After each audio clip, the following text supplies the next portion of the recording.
नमस्कार प्रिय दर्शकों, एक बार फिर आपका स्वागत है हमारे YouTube channel Kittu web TV में। प्रिय दर्शकों, आज फिर एक नया वीडियो, एक नई कहानी लेकर हम हाजिर हुए हैं।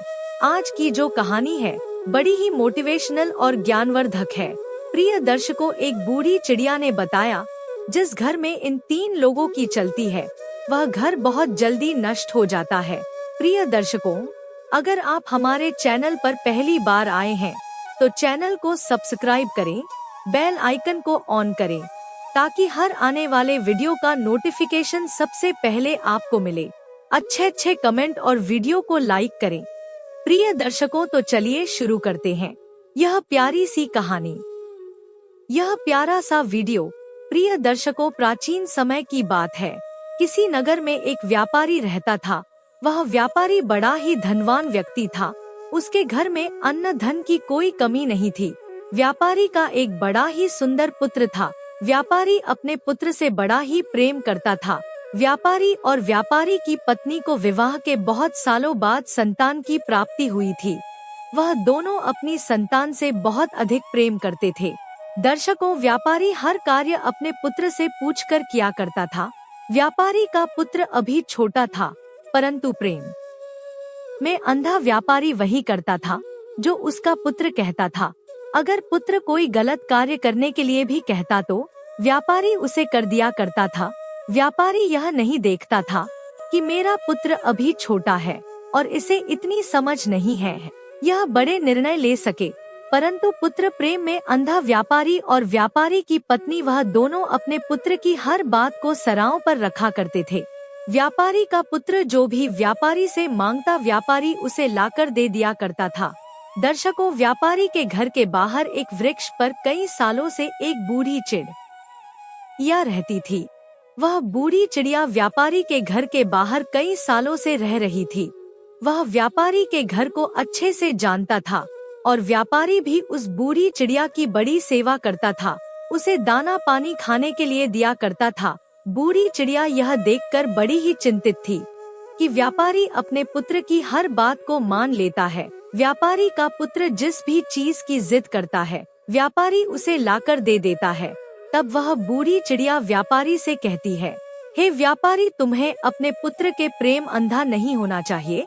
तुम्हारी यह गलती तुम्हें आगे जाकर बहुत भारी पड़ेगी। तब व्यापारी कहता है, अरे बूढ़ी चिड़िया, तुम नहीं जानती, मेरा पुत्र स्वयं भगवान का रूप है। इतनी मन्नतों के बाद मुझे पुत्र की प्राप्ति हुई है। अब तो वह जैसा कहेगा मैं वैसा ही करूँगा। तब बूढ़ी चिड़िया कहती है कि अरे पुत्र प्रेम में अंधे व्यापारी, तुम्हें मेरी बात समझ में नहीं आ रही है। मैं तुम्हें एक कहानी के माध्यम से और अपनी बात समझाती हूँ। बूढ़ी चिड़िया अपनी कहानी प्रारंभ करती है। बूढ़ी चिड़िया कहती है कि हे व्यापारी, प्राचीन समय की बात है। एक गांव में एक सेठ रहा करता था। वह सेठ बड़ा ही भोला भाला व्यक्ति था। उस सेठ के 4 बेटे थे। सेठ अपने चारों बेटों के साथ घर में आराम से रहा करता था। सेठ ने अपने सभी बेटों का विवाह कर दिया था। सेठ की चारों बहू सेठ की खूब सेवा किया करती थी। दर्शकों, सेठ की छोटी बहू के घर में आने के बाद सेठ का घर बड़े सुख से चल रहा था। सेठ का व्यापार भी बहुत अच्छे से चल रहा था। छोटी बहू के आने के बाद सेठ के घर में अन्न धन की कोई कमी नहीं थी और घर का माहौल बड़ा ही शांति भरा था। उनके घर में कभी कोई लड़ाई झगड़ा नहीं होता था। सेठ के सभी पुत्र एक साथ मिलकर रहा करते थे और सेठ की बहुएं भी आपस में बड़ा प्रेम करती थी। चारों बहू मिलकर एक साथ खाना पकाती थी और अपने पतियों को और ससुर को खिलाती थी। इधर सेठ का व्यापार भी बड़े अच्छे से चल पड़ा था। चारों बेटे व्यापार को बड़े अच्छे से संभाल रहे थे। सेठ सोचता था कि अब तो उसका जीवन सफल हो चुका है। घर में चारों बहुएं बड़े ही प्रेम से रहती हैं। मेरा व्यापार, मेरे चारों पुत्र बड़े ही अच्छे से संभाल रहे हैं। अन्न धन की घर में कोई कमी नहीं है। ऐसे विचार करके सेठ बड़ी सुकून की नींद लिया करता था। सेठ के जीवन में किसी प्रकार की कोई दुख तकलीफ नहीं थी। दर्शकों, सेठ की इतनी अच्छी जिंदगी देखकर गांव के अन्य लोग सेठ से जलने लगे थे। गांव के सभी लोग सोचते थे कि यह सेठ तो बड़ा ही सुखी है। इसका जीवन तो बड़े ही आराम से कट रहा है, इसके जीवन में कोई दुख तकलीफ नहीं है। फिर बूढ़ी चिड़िया आगे कहती है, हे व्यापारी, अक्सर मनुष्य दूसरों की तरक्की से जलता है। जिस प्रकार केकड़े एक दूसरे का पैर पकड़कर और किसी को आगे नहीं बढ़ने देते हैं, उसी प्रकार मनुष्य भी दूसरे को आगे बढ़ता हुआ देखकर उसका पैर पकड़कर उसे पीछे खींचना चाहता है। मनुष्य खुद की तरक्की से जितना खुश नहीं होता, उतना दुखी वह दूसरे की तरक्की देखकर हो जाता है। अब तो सेठ को आगे बढ़ता हुआ देखकर गांव के सभी लोग जलने लगे थे। कोई भी सेठ से सीधे मुंह बात नहीं करता था। सभी सोचते थे कि किस तरह सेठ का जीवन कष्ट से भर दिया जाए, किस प्रकार की हंसी को दुख में बदल दिया जाए। दर्शकों, यही सब सोचकर गांव के कुछ लोग सेठ के कुल पुरोहित के पास जाते हैं और कुल पुरोहित के पास जाकर कहते हैं, अरे पुरोहित जी, आप यहाँ सूखी रोटी खा रहे हो और वहाँ आपका यजमान सेठ बड़े आराम से पकवान खा रहा है, अपनी बहू के हाथों का स्वादिष्ट भोजन कर रहा है। तब पुरोहित जी कहते हैं कि आप लोग क्या कहना चाहते हैं, मुझे बात समझ में नहीं आ रही है। तब गांव के लोग बताते हैं कि पुरोहित जी, आपका जीवन तो आपके जजमान से ही चलता है, परंतु आपका जजमान तो बड़ा ही सुखी है, उसके जीवन में तो किसी प्रकार का कोई कष्ट नहीं है। जरा याद करिए कि आपके यह जजमान ने आपको आखिरी बार अपने घर कब बुलाया था। अगर आपका जजमान आपको अपने घर नहीं बुलाएगा, आपसे हवन पूजा नहीं करवाएगा, तो भला आपकी रोजी रोटी कैसे चलेगी, आपका घर कैसे चलेगा। दर्शकों, कुल पुरोहित को गांव वासियों की बात समझ में आ रही थी। वह भी सोच रहा था कि बात तो सही है, सेठ ने बहुत समय से मुझे अपने घर नहीं बुलाया है और उसका जीवन बड़े ही सुख से कट रहा है। इस प्रकार तो मेरे बीवी बच्चे और भूखे मरने लगेंगे। कुल पुरोहित कहता है कि अरे भाइयों, आपकी बात तो बिल्कुल सत्य है। सेठ तो बड़ा ही धनवान बन चुका है, उसका व्यापार भी बड़े तेजी से आगे बढ़ रहा है। उसके चारों पुत्र बड़ी मेहनत करते हैं और उसके घर में चारों बहू मिलकर बड़े प्रेम से अपना जीवन निर्वाह कर रही हैं। उसके जीवन में किसी प्रकार का कोई कष्ट नहीं है। तब गांव के लोग कहते हैं कि पुरोहित जी, अगर आप अपना घर चलाना चाहते हो, अगर आप सुख से जीवन जीना चाहते हो, तो आपको कुछ ऐसा करना पड़ेगा जिससे आपके जजमान सेठ के जीवन में कुछ कष्ट आए, उसके घर में लड़ाई झगड़ा हो, तभी वह आपको हवन पूजन के लिए अपने घर में बुलाएगा और आपको कुछ धन मिलेगा। अगर ऐसा ही चलता रहा तो आप एक दिन गरीब हो जाएंगे और आपको भीख मांगना पड़ेगा।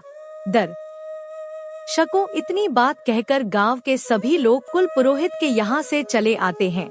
अब इधर वह कुल पुरोहित बड़ी ही चिंता में डूब जाता है। सोचता है कि अब मैं ऐसा क्या कर सकता हूँ कि सेठ के घर में लड़ाई झगड़ा होने लगे, उसका व्यापार बंद पड़ जाए, तभी वह मुझे हवन पूजन के लिए अपने घर में बुलाएगा। दर्शकों, अब तो ऐसा सोचकर वह कुल पुरोहित एक साधु महाराज के पास जाता है और कहता है कि हे स्वामी, मेरी कोई सहायता करिए। मेरे गांव में मेरा जजमान है जो एक सेठ है।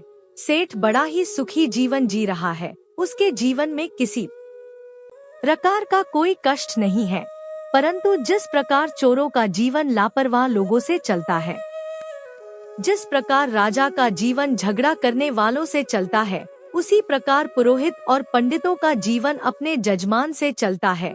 अगर जजमान के घर में कोई दुख तकलीफ नहीं होगी, अगर वह हमें नहीं बुलाएंगे, तो हमारा जीवन कैसे चलेगा, हम धन कैसे अर्जित करेंगे, हम तो भूखे मर जाएंगे। तब साधु महाराज कहते हैं कि अरे पुरोहित जी, आप चिंता मत करिए, आप बताइए कि क्या तकलीफ है। तब पुरोहित कहता है कि स्वामी जी, मैं चाहता हूँ कि सेठ के जीवन में कुछ कष्ट आने लगे, उसके घर में लड़ाई झगड़ा होने लगे, उसके व्यापार में कुछ कमी आ जाए, तभी वह मुझे हवन पूजन करने के लिए अपने घर में निमंत्रण देगा।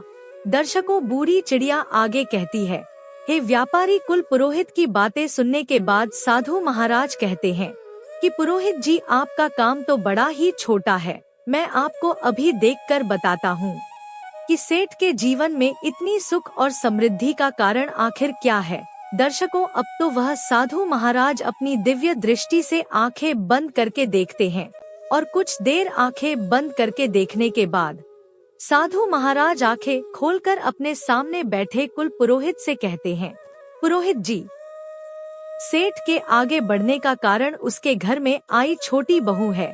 सेठ की जो छोटी बहू है वह साक्षात लक्ष्मी का रूप है। वह बड़ी ही संस्कारी और बड़ी ही बुद्धिमान स्त्री है। जब से वह सेठ के घर में आई है तो सेठ के घर में सब कुछ अच्छा ही हो रहा है और उसका जीवन बड़ा ही सुख से कट रहा है। कोई लड़ाई झगड़ा नहीं हो रहा है। ऐसी स्त्री जिस भी घर में रहती है वह घर खूब फूलता फलता है। तब वह कुल पुरोहित कहता है कि हे स्वामी जी, अगर ऐसा है तो इसका कोई रास्ता तो होगा जिसके जरिए सेठ के घर में लड़ाई झगड़ा होने लगे, उस सेठ का व्यापार कुछ ठंडा पड़ जाए। तब साधु महाराज कहते हैं, पुत्र तुम चिंता मत करो, तुम्हें बस एक काम करना है। तुम सेठ के घर जाओ और सेठ से कहना, सेठ जी, मुझे आपके खेत में से एक हरा बांस चाहिए और तुम सेठ से हरा बांस मांगकर उसको अपने घर लाकर रख लेना। जब तुम ऐसा करोगे तो कुछ दिनों में ही सेठ बड़ा निर्धन हो जाएगा। उसके घर में लड़ाई झगड़े होने लगेंगे, उसकी बहुएं आपस में झगड़ा करने लगेंगी और उसका जीवन कष्टों से भर जाएगा। तब वह तुम्हें हवन पूजन के लिए अपने घर में अवश्य बुलाएगा। दर्शकों, साधु महाराज की इतनी बातें सुनने के बाद कुल पुरोहित साधु महाराज को धन्यवाद कहकर और अपने घर चला आता है। पुरोहित सोचता है, अब तो अगले ही दिन मैं सेठ के घर पर जाऊंगा और उसके खेत में से एक हरा बांस मांग लूंगा। दर्शकों, अगला दिन होता है। सुबह होते ही जल्दी उठकर कुल पुरोहित सेठ के घर पहुंच जाता है। सेठ के घर पहुंचने पर पुरोहित आवाज लगाता है तो अंदर सेठ आराम कर रहा था। सेठ बाहर आकर देखता है तो वह अपने कुल पुरोहित का बहुत स्वागत करता है, बहुत आदर सत्कार करता है और पुरोहित को ले जाकर अंदर बैठा लाता है। सेठ कहता है कि बताइए पुरोहित जी, आज इतने दिनों बाद आपका हमारे घर कैसे आना हुआ। तब कुल पुरोहित कहता है कि सेठ जी, मैं बस यहाँ से गुजर रहा था तो सोचा आपसे मिलते चलूं। दर्शकों, अब तो पुरोहित अपनी मीठी मठी बातों में सेठ को फंसा लेता है और कुछ देर बाद कहता है कि सेठ जी, मुझे आपके खेत में से एक हरा बांस चाहिए, क्या आप मुझे दे सकते हैं। तब सेठ जी कहते हैं कि अवश्य पुरोहित जी, आपने इतनी छोटी सी चीज मांगी है, हम अभी आपको लाकर देते हैं। दर्शकों, अब तो सेठ जी अपने खेत में जाते हैं और एक बांस का टुकड़ा तोड़कर लेकर आ जाते हैं। तभी अपने ससुर को आता हुआ देख सेठ जी की छोटी बहू भागी भागी आती है और कहती है कि पिताजी, आप यह बांस का टुकड़ा क्यों लेकर आए हैं। तब सेठ बताता है, बेटी पुरोहित जी हमारे घर आए हैं और वह चाहते हैं कि हम उन्हें अपने खेत में से एक हरा बांस का टुकड़ा लाकर दें, इसलिए उनको देने के लिए हम यह टुकड़ा लेकर आए हैं। दर्शकों, तब वह छोटी बहू कहती है कि पिताजी, आप यह बांस का टुकड़ा पुरोहित जी को अवश्य दे दीजिएगा, परंतु इससे पहले कुछ देर आप यह बांस का टुकड़ा मुझे दे दीजिए, मैं कुछ देर में यह लाकर आपको दे दूंगी। दर्शकों, अब तो अपनी छोटी बहू को वह बांस देकर और सेठ चला जाता है। इधर वह सेठ की छोटी बहू बांस में से कुछ हरे पत्ते तोड़कर और अपने घर बंधी काली गाय को खिला देती है और इसके बाद वह बांस ले जाकर अपने पिता को दे देती है। दर्शकों, अब तो वह सेठ हरा बांस पुरोहित को दे देता है और कहता है कि लीजिए पुरोहित जी, आपने हरा बांस मांगा था और यह रहा का बांस, इसे आप ले जाइए। तब वह पुरोहित बड़ा ही खुश हो जाता है, सोचता है कि अब तो सेठ के घर की खुशी उसने मुझे दे दी है। अब बड़ा ही खुश होता हुआ वह पुरोहित अपने घर लौट जाता है और घर पर जाकर वह बांस का टुकड़ा रख देता है और सोचता है कि अब बस कुछ दिनों में सेठ मुझे याद करेगा, क्योंकि उसके घर में खूब लड़ाई झगड़ा होगा और गृह क्लेश होगा। तब हवन पूजन करके और मैं अच्छे पैसे सेठ से मांग लूंगा। दर्शकों, ऐसे विचार करके वह कुल पुरोहित बड़ा ही प्रसन्न हो रहा था। अब तो पुरोहित इंतजार करने लगता है कब सेठ का बुलावा आएगा और मैं जाकर सेठ के घर हवन पूजन करूंगा। दर्शकों, परंतु इंतजार करते करते कुल पुरोहित को 1 महीना बीत जाता है, 2 महीने बीत जाते हैं और तीसरा महीना भी बीत जाता है। इंतजार करते करते अब वह पुरोहित थक चुका था। तब एक दिन कुल पुरोहित दोबारा साधु महाराज की कुटिया में जाता है। वह कहता है, हे महाराज, आपके बताए अनुसार मैंने सेठ से उसके खेत में से हरा बांस मांग लिया था, परंतु आज 3 महीने होने को आए हैं और अभी तक सेठ ने मुझे कोई बुलावा नहीं भेजा है और वह बड़े आराम से, बड़े सुख से अपना जीवन व्यतीत कर रहा है। उसके घर में किसी प्रकार की कोई दुख तकलीफ नहीं है। तब साधु महाराज आंखें बंद करके और अपनी दिव्य दृष्टि से देखते हैं तो वह बताते हैं, अरे पुरोहित जी, मैंने आपको बताया था, सेठ की छोटी बहू बड़ी ही चालाक और बड़ी ही बुद्धिमान है। दरअसल बात यह है, जब सेठ आपको वह हरा बांस दे रहा था तो उसकी छोटी बहू ने उसमें से हरे पत्ते तोड़कर और अपनी काली गाय को खिला दिए थे। इसी कारणवश उसकी खुशियाँ और सुख समृद्धि उसके घर में ही रह गई। परंतु आप चिंता मत करिए, आपकी सहायता मैं करूँगा। दर्शकों, साधु महाराज आगे कहते हैं कि पुरोहित जी, अब आपको क्या करना है कि सेठ के घर जाना है और सेठ से उसकी काली गाय मांगकर अपने घर लेकर आना है। आप जैसे ही उसकी काली गाय को अपने घर लाकर रखोगे तो कुछ दिनों में सेठ के घर में दुख तकलीफ आना शुरू हो जाएगा। तब सेठ आपको निमंत्रण अवश्य भेजेगा। दर्शकों, अब तो वह कुल पुरोहित एक बार फिर प्रसन्न हो जाता है और साधु महाराज को धन्यवाद कहकर अपने घर के लिए निकल पड़ता है। घर पहुंचकर वह कुल पुरोहित सोचता है कि अब कल सुबह होते ही मैं सेठ के घर जाऊंगा और जाकर सेठ से उसकी काली गाय मांग लूंगा। उसके बाद मैं देखता हूँ कि सेठ कैसे इतना सुखी रहता है। दर्शकों, अब अगला दिन भी हो जाता है और सुबह उठकर वह कुल पुरोहित स्नान करके और सबसे पहले सेठ के घर पहुंच जाता है। एक बार फिर सेठ अपने घर का दरवाजा खोलता है तो वह देखता है कि कुल पुरोहित आया हुआ है। सेठ अपने कुल पुरोहित को आदर सहित घर के अंदर बुलाता है और स्वादिष्ट भोजन कराता है। उसके बाद सेठ पूछता है कि बताइए पुरोहित जी, आज आपका कैसे आना हुआ। कुल पुरोहित कहता है कि सेठ जी, मैं बड़ी ही दुख तकलीफ में हूँ। दरअसल बात कुछ ऐसी है कि मेरे घर पर जो गाय है उसने दूध देना बंद कर दिया है और मेरे बच्चों को दूध नहीं मिल रहा है। कई दिनों से मेरे बच्चों ने दूध नहीं पिया है, इसीलिए मैं आपसे सहायता लेने के लिए आया हूँ।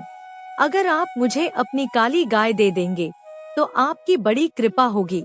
दर्शकों, कुल पुरोहित की ऐसी दुख भरी बातें सुनने के बाद सेठ सोचता है कि चलो कोई बात नहीं, यह हमारे कुल पुरोहित है, अगर हम इनका भला करते हैं तो यह पुण्य का काम ही होगा। ऐसा सोचकर सेठ कहता है, पुरोहित जी आप चिंता ना करें, हम आपको अपनी काली गाय दे देंगे। इतना कहकर सेठ गाय को लेने के लिए अपने घर के आंगन में जाता है और गाय को लेकर पुरोहित को देने के लिए चल देता है। तभी सेठ की छोटी बहू आकर और सेठ को रोक लेती है। सेठ की छोटी बहू कहती है कि पिताजी, आप इस गाय को लेकर कहाँ जा रहे हैं। सेठ बताता है कि बेटा, हमारे कुल पुरोहित आए हैं और उनकी गाय दूध नहीं दे रही है, इसलिए वह हमारी काली गाय लेना चाहते हैं। मैं यह गाय उनको देने के लिए जा रहा हूँ। तब सेठ की छोटी बहू कहती है कि पिताजी, आप कुछ देर ठहरी, मैं अभी आती हूँ। दर्शकों, इतने में वह छोटी बहू अंदर जाती है और एक सफेद रंग की चादर लेकर आती है और वह उस चादर से उस काली गाय के आंसू पोंछकर और चादर को अंदर रख देती है और कहती है, पिताजी, अब आप जाइए और इस गाय को पुरोहित जी को दे दीजिए। दर्शकों, अब वह सेठ पुरोहित के पास जाता है और कहता है कि लीजिए पुरोहित जी, यह रही काली गाय, इससे ले जाइए और अपने बच्चों को दूध पिलाइए। सेठ की का गाय को देखकर वह पुरोहित बड़ा ही प्रसन्न हो जाता है और उसे लेकर तुरंत अपने घर के लिए निकल पड़ता है। अब तो अपने घर पहुंचकर वह काली गाय को बांध देता है और सोचता है कि अब तो सेठ बहुत जल्दी मुझे अपने घर हवन पूजन करने के लिए बुलाएगा, क्योंकि उसका जीवन बड़े ही जल्दी दुखों से घिरने वाला है। दर्शकों, अब वह कुल पुरोहित सेठ के बुलावे का इंतजार करने लगता है और इंतजार करते करते एक बार फिर उसे 3 महीने बीत जाते हैं। 3 महीने गुजर जाने के बाद कुल पुरोहित एक बार फिर साधु महाराज के पास जाता है और कहता है कि साधु महाराज, इस बार फिर मैं आपके कहे अनुसार सेठ के यहाँ से काली गाय लेकर आया, परंतु उसके बावजूद सेठ ने मुझे अपने घर हवन पूजन के लिए नहीं बुलाया। सेठ का जीवन अभी भी बड़े ही सुख से कट रहा है, उसके घर में किसी प्रकार की कोई दुख तकलीफ नहीं है। तब साधु महाराज एक बार फिर अपनी आंखें बंद करते हैं और अपनी दिव्य दृष्टि से देखते हैं तो साधु महाराज कहते हैं कि हे पुरोहित जी, उस सेठ की छोटी वाली बहू तो बहुत ही चालाक है। हमने जितना सोचा था वह उससे भी ज्यादा चालाक है। वह सारी विद्या जानती है। सेठ की बहू बड़ी ही बुद्धिमान है। जब आप सेठ से काली गाय मांगने गए थे तब उसने अपनी सफेद चादर में गाय के आंसू पोंछकर और अपने पास रख लिए थे, जिसके कारण सुख समृद्धि उसके घर में ही रह गई। अब तो यह बात सुनकर कुल पुरोहित बड़ा ही चिंतित हो जाता है। वह सोचता है कि जब तक यह छोटी बहू रहेंगी तब तक से का जीवन सुख समृद्धि से भरा रहेगा। पुरोहित कहता है, हे साधु महाराज, अब मुझे क्या करना चाहिए? तब साधु महाराज कहते हैं कि पुरोहित, अब आप सेठ के घर जाओ और सेठ से किसी तरीके से वह सफेद चादर मांगकर अपने घर लाकर रख लो। अगर आपने ऐसा कर लिया तो निश्चित ही सेठ का जीवन बदल जाएगा और उसके घर में लड़ाई झगड़ा गृह क्लेश होने लगेंगे। दर्शकों, अब साधु महाराज को धन्यवाद कहकर और वह कुल पुरोहित अपने घर के लिए निकल जाता है। घर पर वह कुल पुरोहित निर्णय करता है कि कल सुबह होते ही मैं एक बार फिर सेठ के घर जाऊंगा और जाकर किसी तरीके से सफेद चादर मांग कर लेकर आऊंगा। दर्शकों, अगला दिन होता है और वह पुरोहित सुबह उठते ही बड़ा प्रसन्न हो जाता है। सोचता है कि आज तो सेठ से उसकी सफेद चादर मांगकर और उसका जीवन में दुखों से भर दूंगा। अब कुल पुरोहित सेठ के घर जाता है और जाकर सेठ से कहता है कि सेठ जी, मेरी पत्नी हर दिन मंदिर में कीर्त न करने के लिए जाती है, परंतु मंदिर में बैठने के लिए उसके पास कोई अच्छी चादर नहीं है। वह नीचे फर्श पर बैठती है और उसको ऐसा करते हुए देख मुझे अच्छा नहीं लगता है। अगर आपको कोई तकलीफ ना हो तो क्या आप मुझे एक अच्छी सफेद चादर दे सकते हैं आज, ताकि मेरी स्त्री वह चादर बिछाकर और मंदिर में बैठ सके। दर्शकों, कुल पुरोहित की ऐसी बातें सुनकर सेठ कहता है कि अरे पुरोहित जी, आप चिंता ना करें, हमारे घर में एक बहुत ही अच्छी सफेद चादर रखी है। रुकिए, हम अभी अपनी बहू से कहकर और आपको दे देते हैं। दर्शकों, अब तो सेठ जी अपनी छोटी बहू को बुलाते हैं और कहते हैं कि बहू, हमारे घर में जो सफेद चादर है वह लाकर पुरोहित जी को दे दो। दर्शकों, अपने पिताजी की बातें सुनकर वह छोटी बहू अंदर जाती है और वह उसी सफेद चादर को निकालती है जिससे उसने गाय के आंसुओं को पोंछा था। वह उस चादर को निकालकर और उसका एक धागा तोड़कर अपने मुंह में भर लेती है और उसे खा लेती है। चादर का धागा खाने के बाद वह छोटी बहू चादर लाकर और पुरोहित जी को दे देती है। दर्शकों, छोटी बहू से चादर लेकर पुरोहित जी मुस्कुराते हुए अपने घर के लिए निकल पड़ते हैं और घर पर जाकर वह सोचते हैं कि अब तो सेठ मुझे बहुत जल्दी याद करेगा। दर्शकों, अब सेठ की राह देखते देखते वह कुल पुरोहित कई महीनों तक इंतजार करता रहता है। धीरे धीरे 1 महीना बीत जाता है, उसके बाद दूसरा महीना भी निकल जाता है और तीसरा महीना में निकल जाता है। अब इंतजार करते करते पुरोहित थक जाता है और एक बार फिर साधु महाराज के पास जाता है। साधु महाराज कहते हैं कि आओ पुरोहित जी, बताओ कैसे हो। तब पुरोहित कहता है कि अरे साधु महाराज, आपने मुझे जो करने को कहा मैंने सब कुछ किया, परंतु वह सेठ अभी भी अपना जीवन बड़े आराम से जी रहा है। उसके जीवन में कोई दुख तकलीफ नहीं है, उसके पास धन की कोई कमी नहीं है। दर्शकों, अब साधु महाराज एक बार फिर अपनी आंखें बंद करके अपनी दिव्य दृष्टि से देखते हैं और पुरोहित को बताते हैं, पुरोहित जी, अब हमें लगता है कि वह छोटी बहू जब तक उसके घर में रहेगी तब तक हम उसका कुछ नहीं बिगाड़ सकते। आपको सफेद चादर देने से पहले उसकी बहू ने उसमें से एक धागा निकालकर और खा लिया था, जिसके कारण सुख समृद्धि और धन का सुख उसके पास ही रह गया। अब तो आपको कुछ भी करके और सेठ जी की छोटी बहू को उसके घर से निकालना पड़ेगा। अगर आपने एक बार छोटी बहू को घर से निकाल दिया तो फिर सेठ के जीवन में कष्ट ही कष्ट आ जाएंगे और उसका जीवन दुखों से घिर जाएगा। दर्शकों, अब तो पुरोहित को भी समझ में आ गया था कि छोटी बहू के रहते वह कुछ नहीं कर सकता, इसलिए वह अपने घर जाता है और सेठ के घर से उसकी छोटी बहू को निकालने का उपाय ढूंढने लगता है। दर्शकों, और अगली सुबह कुल पुरोहित सेठ के घर जाता है और बड़ी ही चिंतित अवस्था में जाकर कहता है कि सेठ जी, आपकी सुरक्षा मेरी जिम्मेदारी है और मुझे आपकी सुरक्षा खतरे में दिख रही है। आप पर बहुत बड़ा संकट आने वाला है, आपका जीवन दुखों से घिरने वाला है, आपके व्यापार में आपको बहुत बड़ा नुकसान होने वाला है और आपके घर में बहुत बड़ी विपत्ति आने वाली है। दर्शकों, कुल पुरोहित की ऐसी बातें सुनकर वह सेठ घबरा जाता है और बहुत चिंतित हो जाता है। सेठ कहता है कि पुरोहित जी, यह आप क्या कह रहे हैं? आप हमें बताइए, क्या इस विपत्ति से बचने का कोई उपाय है? आप जो भी कहेंगे हम अवश्य करेंगे। दर्शकों, अब तो पुरोहित समझ गया था कि यह सेठ उसके जाल में फंस चुका है। पुरोहित आगे कहता है, सेठ जी, आपकी छोटी बहू आपके ऊपर बहुत बड़ा खतरा है। जब तक वह इस घर में रहेंगी आप पर संकट बना रहेगा। इसलिए मैं तो कहता हूँ कि आप अपनी छोटी बहू को अपने घर से निकाल दीजिए, क्योंकि उसी के कारण आप पर इतना बड़ा खतरा मंडरा रहा है और आपका जीवन संकट में है। दर्शकों, पुरोहित की ऐसी बातें सुनकर वह सेठ जी उस पर विश्वास कर लेते हैं। सेठ जी कहते हैं कि पुरोहित जी, आप जैसा कहेंगे मैं वैसा ही करूँगा। आप बताइए कि मुझे किस तरीके से अपनी बहू को घर से निकालना है। पुरोहित जी कहते हैं कि सेठ जी, आप तुरंत कुछ भी करके अपनी बहू को घर से बाहर निकाल दीजिए। दर्शकों, इतना कहकर वह पुरोहित अपने घर चला जाता है और इधर से सेठ जी चिंता में डूब जाते हैं।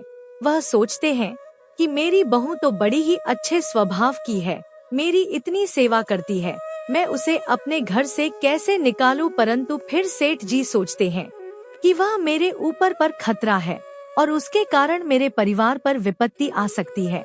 यह विचार करके सेठ जी अपनी पुत्रवधू के पास जाते हैं और अपनी छोटी बहू से कहते हैं कि बहू, आज ही तुम मेरे घर से निकल जाओ। तुम्हारा इस घर में रहना अब सही नहीं है, तुम्हारे कारण हमारे घर में विपत्ति आने वाली है। दर्शकों, अपने पिताजी की ऐसी बातें सुनकर वह बहुत समझ जाती है कि जरूर पुरोहित जी ने मेरे पिताजी को ऐसा कहा है। वह बहू कहती है कि ठीक है पिताजी, अगर आप यही चाहते हैं तो मैं इस घर को छोड़कर चली जाती हूँ। दर्शकों, अपनी पत्नी को घर छोड़कर जाता हुआ देख सेठ का छोटा पुत्र भी कहता है, पिताजी, अगर मेरी पत्नी इस घर में नहीं रह सकती तो मैं भी नहीं रहूंगा और मैं भी अपनी पत्नी के साथ घर छोड़कर जा रहा हूँ। दर्शकों, अब तो वह पत्नी और पति दोनों सेठ जी का घर छोड़कर और शहर में चले जाते हैं और शहर में जाकर किराए के मकान में रहने लगते हैं। कुछ दिन बाद वह अपना नया धंधा शुरू करते हैं और दर्शकों, सेठ की छोटी बहू बड़ी बुद्धिमान तो थी कि उसकी बुद्धि के कारण उनका धंधा बड़े ही अच्छे से चलने लगता है।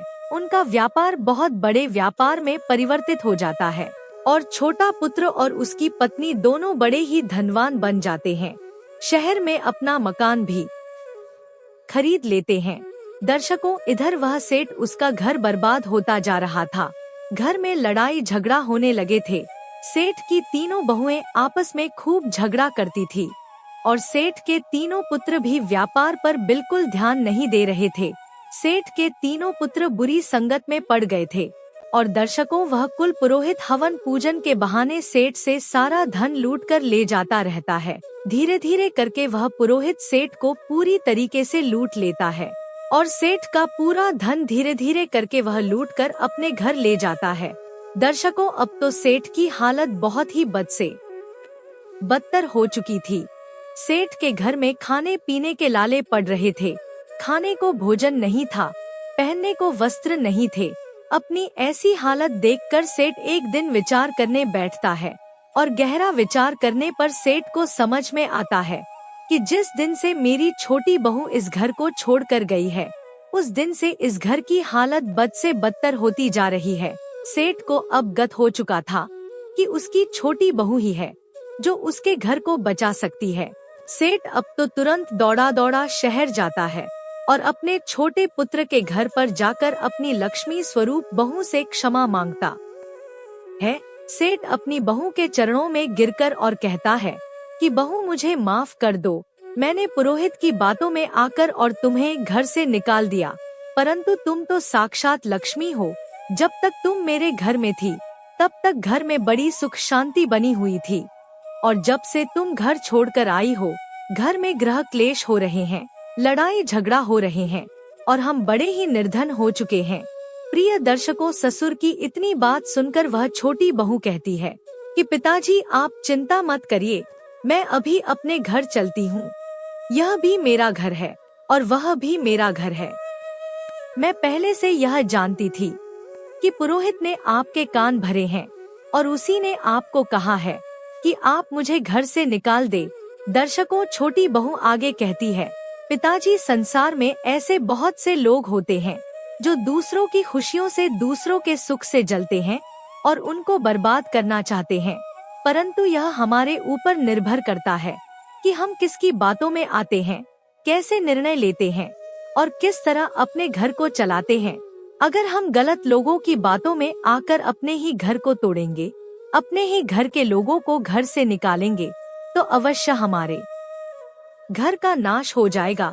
दर्शकों, इतनी बातें सुनकर सेठ अपनी बहू को लेकर अपने घर लौट जाता है और बहू घर आती है। उसके कुछ दिन बाद सेठ तरक्की करने लगता है। सेठ का व्यापार फिर से चलने लगता है। सेठ के घर में अन्न धन के भंडार भरे रहते हैं, आपस में प्रेम बना रहता है।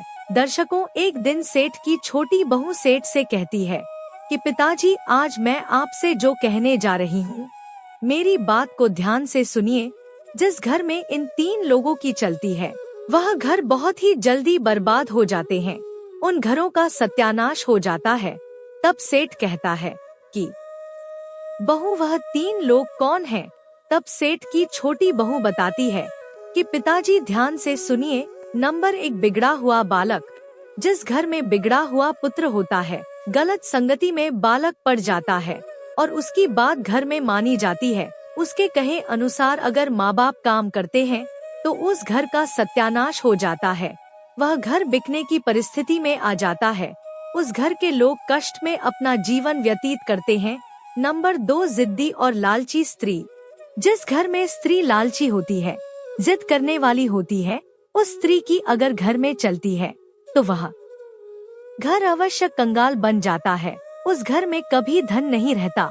स्त्री चाहे तो घर को बना सकती है और चाहे तो घर को बिगाड़ सकती है, यह स्त्री पर निर्भर करता है। और जिस घर में स्त्री लालची और जिद्दी होती है, उस घर का नाश होना तय है। इसलिए जिद्दी और लालची स्त्री की बात कभी नहीं मानना चाहिए। नंबर 3, जिस घर का मुखिया बाहर वालों की बातों में आ जाता है, बाहर वालों के कहे अनुसार चलता है, उस घर का सत्यानाश हो जाता है। छोटी बहू आगे कहती है कि पिताजी, जिस प्रकार आप पुरोहित की बातों में आ गए थे, उसी प्रकार अगर घर का मुखिया बाहर वालों की बातों को मानकर और अपने घर के निर्णय करता है तो उसका घर अवश्य नाश हो जाता है। दर्शकों, इतनी बात वह छोटी बहू अपने ससुर को सुनाती है और ससुर छोटी बहू की बातों को समझ जाता है। दर्शकों, इधर वह बूढ़ी चिड़िया यह कहानी व्यापारी को सुना रही थी। व्यापारी को बूढ़ी चिड़िया की बात समझ में आ जाती है और अब वह अपने पुत्र को सही शिक्षा देता है और पुत्र के अनुसार चलना बंद कर देता है। तो प्रिय दर्शकों, हमारी आज की कहानी समाप्त होती है। हम उम्मीद करते हैं कि आपको हमारी आज की यह कहानी पसंद आई होगी और आप इससे ढेर सारी प्रेरणा लेंगे। मिलते हैं अगली ज्ञान चर्चा के साथ अगले वीडियो में। तब तक के लिए नमस्कार, धन्यवाद।